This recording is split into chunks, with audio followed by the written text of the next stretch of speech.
Low spreading habit. In this training, we will focus on how to maintain a plant with a low spreading habit. A plant with a low spreading habit is one that has stems that typically grow horizontally over the ground surface and is often many times wider than it is tall. A low spreading habit does not refer to a particular plant species, and in fact many plant species can be trained to be low spreading. However, in this training, we're going to limit our discussion to plants that are naturally low spreading. At BYU, we currently maintain two different styles of low spreading plants. That style is determined on a case-by-case basis by the landscape architect, the gardening supervisor, and the arborist. Style number 1, collective mass. We've been given the following guidelines for low spreading style number 1. Plants that share the same bed are permitted to grow together and appear as a single plant, rather than as individual plants. We want the plants to fill the space they were designed to fill. As far as vertical growth is concerned, our current grounds director prefers that we maintain larger background plants at either 1/3 or 2/3 the height of the adjacent building for artistic reasons. And for ease of maintenance, we typically choose to maintain our plants at no taller than 1/3 the height of the adjacent building. That said, when plant beds have multiple rows of plants and the intent is to provide a tiered effect, the foreground low-spreading plant is maintained at a height no taller than 2/3 the height of the background plant.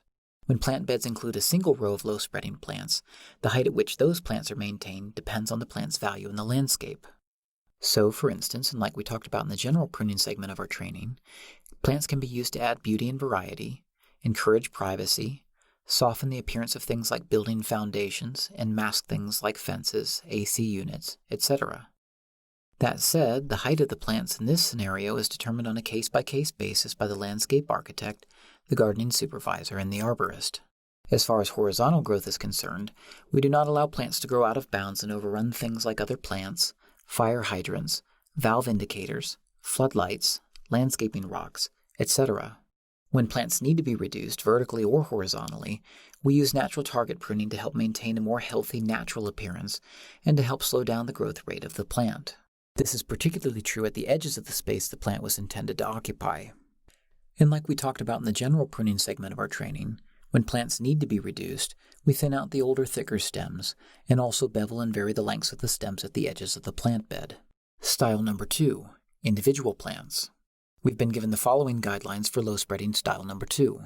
Plants maintained in low-spreading style number 2 follow nearly the same set of guidelines we talked about in low-spreading style number 1. The main difference is that with low-spreading style number 2, we try to leave enough space to sidle through plants, including between plant rows, as well as between plants growing in the same row. And for low-spreading plants that have stems that radiate out from the center of the plant, we prune the stems that form the outer edge of the canopy so that they are equidistant from the center of the plant. Like we talked about in the general pruning segment of our training, we'll still vary the lengths of those stems to encourage more of a natural, less formal or sheared look. But the stems that form the outermost edge of the canopy will be equidistant from the center of the plant. This is the end of the low-spreading habit segment of our training video. We realize that when it comes to maintaining plants with a low-spreading habit, there's a lot of room for personal preference, but we hope that this training will give you a better idea of how we prune plants with a low-spreading habit at BYU.